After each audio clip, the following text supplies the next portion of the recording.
Hi everyone, welcome to our YouTube channel black diamond. तो आज मैं फिर से आप लोगों के लिए एक वैकेंसी से रिलेटेड अपडेट लेके आया हूँ। अभी लगातार मेरे चैनल को देखते रहिएगा, बहुत सारी वैकेंसी से रिलेटेड अपडेट अभी आता रहेगा और मैं लगातार वीडियो बनाता रहूँगा।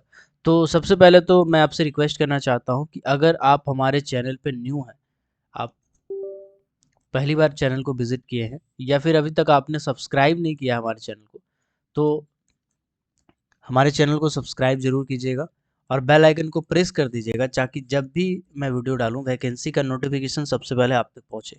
चाहे आप मेटल माइनिंग में करियर बनाना चाहते हो, कोल माइनिंग में बनाना चाहते हो, पावर सेक्टर वाली कंपनीज बनाना चाहते हो, आप हमारे चैनल को जरूर सब्सक्राइब कीजिएगा। आप किसी भी डिसिप्लिन के हो, जब भी कोई वैकेंसी आएगा मैं आपको उससे अपडेट रखूंगा। तो ये जो वैकेंसी है ये uranium corporation of India limited यानी यूसीआईएल के द्वारा निकाला गया है, जो कि एक गवर्नमेंट ऑफ इंडिया इंटरप्राइजेस की कंपनी यानी कुल मिलाकर के कहा जाए तो एक सेंट्रल गवर्नमेंट की कंपनी है। इसका पोस्ट ऑफिस पड़ता है जादूगढ़ा माइंस, जो कि ईस्ट सिंहभूम डिस्ट्रिक्ट में पड़ता है। फाइनली ये कुल मिलाकर के झारखंड में पड़ता है। तो यहाँ पे बोला गया है walk in interview for trade test, यानी कि ट्रेड टेस्ट के लिए आपको वॉक इन इंटरव्यू में जाना है। बाकी इसमें क्या बोला गया है मैं आपको बताता हूँ। बोला गया है कि यूसीआईएल एक एनर्जी सेक्टर का कंपनी है ना, डिपार्टमेंट ऑफ एटॉमिक एनर्जी के अंदर में ये आती है। तो बोला है कि ये 13 माइनिंग मेट का वैकेंसी निकालना चाहती है, जो कि प्योरली कॉन्ट्रैक्ट बेसिस पे है, जिसका पीरियड रहेगा 1 साल और फिर इसको हम लोग एक्सटेंशन किया जाएगा 1 साल तक फर्दर, यानी कुल मिलाकर के कहा जाए तो 2 साल का आपका जॉब है। उसके बाद हो सकता है एक्सटेंशन हो सकता है एक्सटेंशन ना हो। ठीक है, तो 2 साल का आप फिलहाल अभी सोच सकते हैं कि चलो 2 साल का है, ठीक है। बाकी क्या होता है फायदा घाटा वो मैं इस वीडियो के लास्ट में बताऊंगा कि आखिर कॉन्ट्रैक्ट वाली कोई कंपनी है तो उसमें क्या फायदा है क्या घाटा है, उसको डिटेल में समझाऊंगा। फिलहाल आप देखिएगा तो यहाँ पे 13 सीट का वैकेंसी निकाला गया है माइनिंग मेट का, जो कि प्योरली कॉन्ट्रैक्ट बेसिस पे है और 2 साल का फिलहाल मान के चलिए कि जॉब है। बोला गया है कि जो इसेंशियल क्वालिफिकेशन और एक्सपीरियंस रखते हैं वो अपना वॉक इन इंटरव्यू में आ सकते हैं। इसेंशियल क्वालिफिकेशन क्या है, आप 12 किए हो, 12 के बाद अनरेस्ट्रिक्टेड माइनिंग मेट का सर्टिफिकेट है आपके पास तो अप्लाई कर सकते हैं, या फिर अनरेस्ट्रिक्टेड फॉरमैन सर्टिफिकेट है आपके पास, फॉरमैन यानी मेटल माइनिंग वाला फॉरमैन, तो अप्लाई कर सकते हैं। अनरेस्ट्रिक्टेड सेकेंड क्लास मैनेजर का सर्टिफिकेट आपके पास तो अप्लाई कर सकते हैं। अनरेस्ट्रिक्टेड फर्स्ट क्लास मैनेजर का सर्टिफिकेट आपके पास मेटलीफेरस माइंस में तो अप्लाई कर सकते हैं। यानी आप मेटल माइंस का कोई भी स्टेचुअरी सर्टिफिकेट रखते हो, मेट का हो, माइनिंग मेट का हो, फॉरमैन का हो, सेकंड क्लास हो, फर्स्ट क्लास हो, आप अप्लाई कर सकते हैं, बशर्ते कि वो अनरेस्ट्रिक्टेड होना चाहिए। इसके बाद बोला गया है कि candidate must possess 3 year underground experience in metalliferous underground mines. यहाँ पे देखिए दो तीन ऐसा ऐसा चीज है जिसमें आप छट सकते हैं। फॉर एग्जाम्पल, अगर मैं बात करता हूँ कि कोई एसएमसी वाला लड़का है जो बीटेक किया, बीटेक करने के बाद 1 साल का ट्रेनिंग करके वो एसएमसी का सर्टिफिकेट लिया, क्या वो अप्लाई कर सकता है? नहीं कर सकता है। क्यों नहीं कर सकता? क्योंकि उसके पास 3 साल का एक्सपीरियंस नहीं है। यहाँ पे देखिएगा पोस्ट क्वालिफिकेशन एक्सपीरियंस नहीं बोला है। पोस्ट क्वालिफिकेशन एक्सपीरियंस नहीं बोला, इसका मतलब कि आपका बीटेक और एसएमसी आने के बाद का क्वालिफिकेशन, ऐसा इसमें स्पष्ट नहीं लिखा है।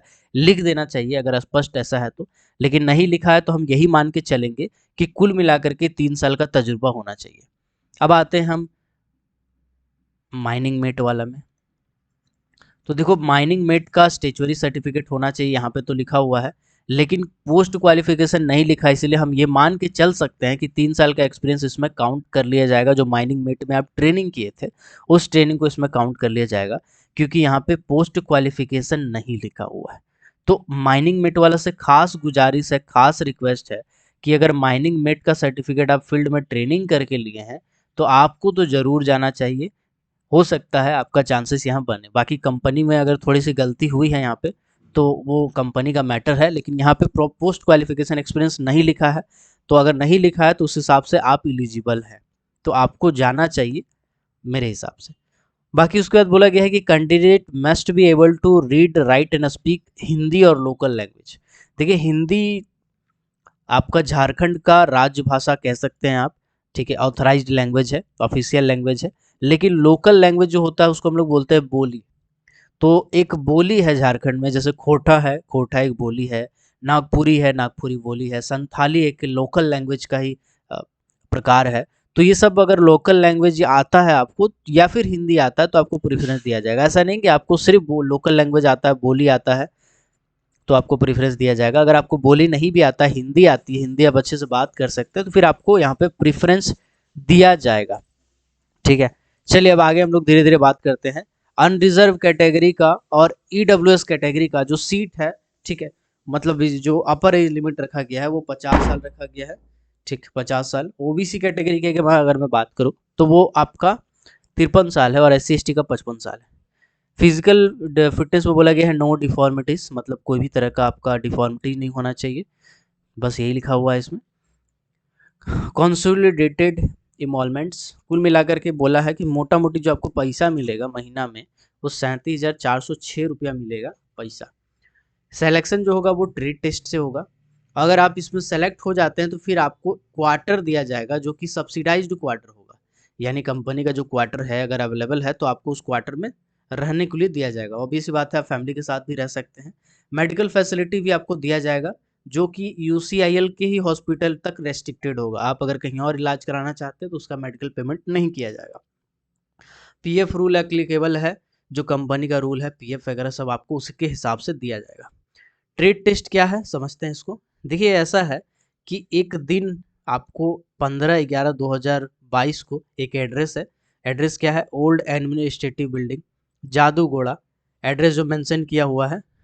ठीक है, उसमें आपको अपना सर्टिफिकेट लेके आना है, रिलेवेंट सर्टिफिकेट, जैसे 10th हो गया, 12 हो गया, डिप्लोमा किया तो डिप्लोमा हो गया, माइनिंग मेट का सर्टिफिकेट तो माइनिंग मेट का पूरा जो एक्सपीरियंस है अच्छे वाला वो वाला एक्सपीरियंस लेके आना है, सर्टिफिकेट लेके आना है। अगर और भी कहीं वर्किंग एक्सपीरियंस है तो वो लेके आना है, कास्ट सर्टिफिकेट लेके आना है। ठीक है, तो ये सब होना चाहिए ओरिजिनल में भी, और उसका जेरेक्स भी आपको रखना है, साथ ही साथ एक रिज्यूम भी रखना है आपको जिसमें फोटोग्राफ आपका रहे, और सेल्फ एड्रेस्ड कॉपी का डॉक्यूमेंट होना चाहिए। ठीक है, एक सेल्फ अटेस्टेड इन्वेलप में आपको डाल के लेके आना है।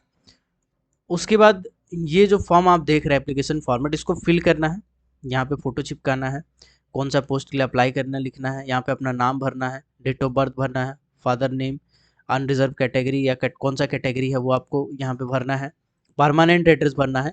याद रखिएगा यहाँ पे जो कैटेगरी होगा वो सेंट्रल गवर्नमेंट के हिसाब से होगा, तो आप ऐसा नहीं कि आप उड़ीसा में जॉब कर रहे हैं या उड़ीसा में आपका घर है, उड़ीसा में रह रहे हैं तो आप झारखंड में भर रहे हैं तो आप ये सोचिएगा कि मेरे लिए तो सिर्फ अनरिजर्व सीट है। नहीं, ये स्टेट गवर्नमेंट की कंपनी नहीं है बल्कि एक सेंट्रल गवर्नमेंट की कंपनी है। तो सेंट्रल गवर्नमेंट के हिसाब से अगर आप उड़ीसा में भी रह रहे हैं और ओबीसी में आते हैं तो सेंट्रल गवर्नमेंट वाला सर्टिफिकेट है तो आप झारखंड में यहाँ पे भर सकते हैं ओबीसी कैटेगरी से। ठीक है, चलिए परमानेंट एड्रेस, मेलिंग एड्रेस यहाँ पे भरना है। मेलिंग एड्रेस का मतलब जहाँ पे आपको एड्रेस भेजा जाएगा, जहाँ पे सब डॉक्यूमेंट भेजा जाएगा, है ना, नौकरी वोकरी का लेटर वेटर सब भेजा जाएगा, वो वाला address. Mobile number, email ID यहाँ पे भरना आपको, और एकेडमिक क्वालिफिकेशन यहाँ डिटेल में आपको भरना है। ये पेज को प्रिंट आउट करा लीजिएगा। ठीक है, एक्सपीरियंस अगर आप है तो यहाँ पे लिखना है पूरा अच्छे से, और इस पेज के साथ में आपको अटैच करना है जो भी आपके रिलेवेंट डॉक्यूमेंट हो गए उनका जेरेक्स, और सब में सेल्फ अटेस्टेड रहेगा यानी खुद से साइन कीजिएगा सब में।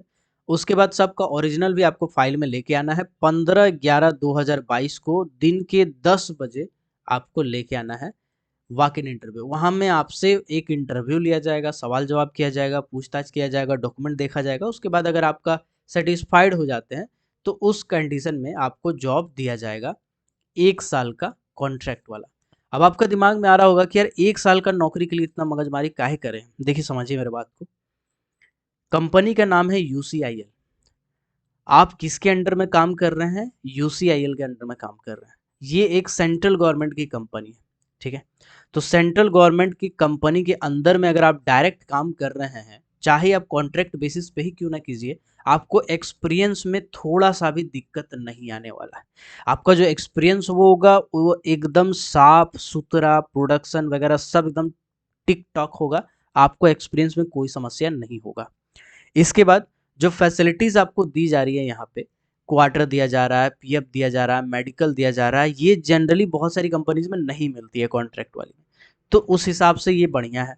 इसके बाद बोला गया है कि 1 साल का जॉब होगा, फर्दर 1 साल आपका एक्सटेंशन होगा, तो 2 साल तो आप मान के ही चलिए कि आपको कम से कम 2 साल नौकरी से तो नहीं निकालने वाला है। लेकिन अगर आप 2 साल का यहाँ पे तजुर्बा ले लेते हैं, एक्सपीरियंस ले लेते हैं, तो बहुत सारा ऐसा कंपनी है जिसमें 2 साल का एक्सपीरियंस मांगता है, तो मेरे हिसाब से आप अगर खाली बैठे हैं, वेला बैठे हैं घर पे एक्सपीरियंस लेके, सर्टिफिकेट लेके, तो आपको यहाँ जाना चाहिए और इस जगह पे जॉब अगर मिल जाता है तो कर लेना चाहिए बिना सवाल जवाब किए। 2 साल का एक्सपीरियंस इनफ होता है मेटल माइनिंग सेक्टर में। अगर आप 2 साल का एक्सपीरियंस ले लेते हैं माइनिंग मिड के तौर पे या फॉरमैन के तौर पे, सेकंड क्लास मैनेजर के तौर पे, तो आपको एक करियर में बूस्ट मिलेगा। बहुत सारी ऐसी वैकेंसी आती है इसमें 2 साल, 3 साल, 1 साल का एक्सपीरियंस मांगता है, वहां आप अप्लाई कर पाइएगा। तो मेरे हिसाब से आपको जाना चाहिए। बाकी आपका लाइफ है, आप अपने हिसाब से देख लीजिए आपको क्या करना है। आई होप मेरा एक एक बात आपको अच्छे से समझ में आया होगा और रिलेट कर पाए होंगे। तो मिलते हैं अगले किसी और क्लास में। तब तक के लिए keep watching, keep supporting. Till then, Jai Hind.